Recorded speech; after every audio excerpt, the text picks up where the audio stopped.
की जो सोच है, पूरी ताकत बिहार को अगले 10 साल में ज्ञान की भूमि के तौर पर प्रस्थापित करना है। हम लोग ब्लू कॉलर जॉब नहीं चाहते हैं, हम लोग व्हाइट कॉलर जॉब चाहते हैं। ब्लू कॉलर जॉब मैन्युफैक्चरिंग का जॉब है। सीमेंट के कंपनी में आप मजदूर बन गए, बिजली के कंपनी में मजदूर बन गए, वो नहीं चाहिए। जो इन्फोसिस में काम कर रहा है, जो टीसीएस में सॉफ्टवेयर का काम कर रहा है, वो व्हाइट कॉलर जॉब है। तो सबसे ज्यादा दुनिया भर में जो जॉब की अपॉर्चुनिटी है वो व्हाइट कॉलर जॉब में है। एक कंपनी टीसीएस 6 लाख लोगों को एम्प्लॉयमेंट उसने दिया हुआ है। 6 लाख लोग काम करते हैं टीसीएस में। कोई सीमेंट की फैक्ट्री, स्टील की फैक्ट्री 6 लाख लोगों को नौकरी नहीं दे सकती है। तो सबसे ज्यादा जहां एम्प्लॉयमेंट की संभावना है वो व्हाइट कॉलर जॉब में है। और व्हाइट कॉलर जॉब उसको मिलेगा जो पढ़ेगा। जो पढ़ेगा ही नहीं तो मजदूरी ही करेगा, चाहे मजदूरी सड़क पर करे या सीमेंट के फैक्ट्री में करे। तो हम लोग का लॉन्ग टर्म विजन बिहार को लेकर ये है कि हम लोग बिहार को ज्ञान की भूमि बनाना चाहते हैं और शिक्षा को आधार मानकर ही यहाँ पर आगे की तरक्की को देखना चाहते हैं। अंतिम उत्तर, उसके बाद बात खत्म। भ्रष्टाचार भैया खत्म करने का कोई ऐसा एक उपाय नहीं है कि हम आएंगे और भ्रष्टाचार खत्म हो जाएगा। ये जो आपने देखा केजरीवाल जैसे लोगों ने किया कि हम एक कानून बना देंगे उससे भ्रष्टाचार खत्म होगा, नहीं हो सकता है। इसका पूरे दुनिया में आप अध्ययन कर लीजिए। दुनिया के सबसे ईमानदार देश कौन लोग हैं? सबसे ज्यादा ईमानदार देश की सूची जारी होती है, उसमें भी आपको फिनलैंड, न्यूजीलैंड, सिंगापुर जैसे देश आपको दिखेंगे। उन देशों का आपको जाकर अध्ययन करना है कि वहां पर भ्रष्टाचार को कैसे कम किया गया। खत्म तो कभी नहीं होगा, कम कैसे किया गया। उन लोगों ने 4 चीज किया, सब देशों ने 4 चीज किया है। एक तो अपने जनप्रतिनिधियों को उन्होंने अकाउंटेबल बनाया। तो मैं बात कह रहा हूं कि काम नहीं करोगे हटा देंगे, चाहे हमारे जाति के हो या धर्म के।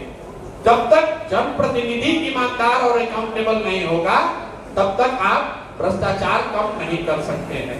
इसीलिए जनसुराज क्या कह रहा है कि अगर जनसुराज से भी गलती से कोई गलत आदमी खड़ा हो जाए उसको भी हराइए, उसको भी हराइए। किसी भी दल से जीते लेकिन अच्छा आदमी जीतना चाहिए। जनप्रतिनिधि जब गलत जीतेगा, जब शिक्षा मंत्री चोर होगा तो पेपर लीक होगा ही होगा।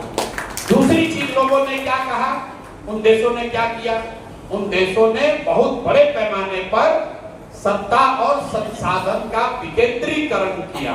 Decentralisation of resources and decision making. मतलब यहाँ बिहार में आप क्या कहते हैं? अधिकारियों का जंगल राज है। पूरी व्यवस्था 13 करोड़ लोगों की व्यवस्था कुछ चंद अफसर ही चला रहे हैं, सीएमओ से चल रहा है। बड़े पैमाने पर डिसेंट्रलाइजेशन होने की बात होनी चाहिए। जब ये पंचायती राज कानून बना तो कानून में लिखा गया है कि 1/3 विकास की राशि हर हालत में पंचायती राज के माध्यम से खर्च होना चाहिए। यहाँ कितना हो रहा है? 1991 के बाद से बिहार में 3% राशि भी पंचायती राज के माध्यम से खर्च नहीं हो रहा। अब आप में से कुछ लोग कह सकता है कि पंचायती राज में भी तो मुखिया सब चोर है, पंचायती राज के लोग भी तो चोरी कर रहे हैं। बिल्कुल कर रहे हैं, लेकिन उसमें फर्क है। नल जल योजना में चोरी हुई तो जितने वार्ड सदस्य और मुखिया थे, कर लीजिए, करीब करीब 92% वार्ड सदस्य और 80% मुखिया लोग चुनाव हार गए नल जल योजना के बाद। अपने अपने इलाके में देख लीजिएगा। फिर से बता दे रहे हैं, नल जल योजना में चोरी हुई तो उसमें 92% वार्ड सदस्य और 80% मुखिया लोग अपना चुनाव हार गए। लेकिन उसी नल जल में घोटाला करने वाले अफसर पहले भी थे और आज भी हैं। इसलिए चोरी पंचायती राज में भी होगी, लेकिन अगर डिसेंट्रलाइज होगा तो उसमें अकाउंटेबिलिटी रहेगी। तीसरी बात इन देशों ने क्या किया है, उन्होंने बहुत बड़े पैमाने पर जन भागीदारी सुनिश्चित की है। यहाँ बैठे हुए प्रबुद्ध लोग भी ये नहीं बता सकते हैं कि टिहरी के विकास के लिए, नगरों के टिहरी नगर के विकास के लिए कोई किसी ने सवाल पूछा था, उसका बजट कितना है, सेंट्रल गवर्नमेंट का ग्रांट कितना है, कौन सी योजना है जो कि यहाँ फंसी पड़ी है। इसलिए फंसी पड़ी हुई है ऊपर जो सेक्रेटरी बैठा है उसको 2% कमीशन नहीं मिल रहा है, तो फंड नहीं रिलीज करता है। तो तीसरी बात, बहुत बड़े पैमाने पर जन भागीदारी होनी चाहिए ताकि जनता को ये जानकारी हो कि टिहरी के लिए कौन सी योजना उपलब्ध है, तभी आप आवाज उठा पाएंगे।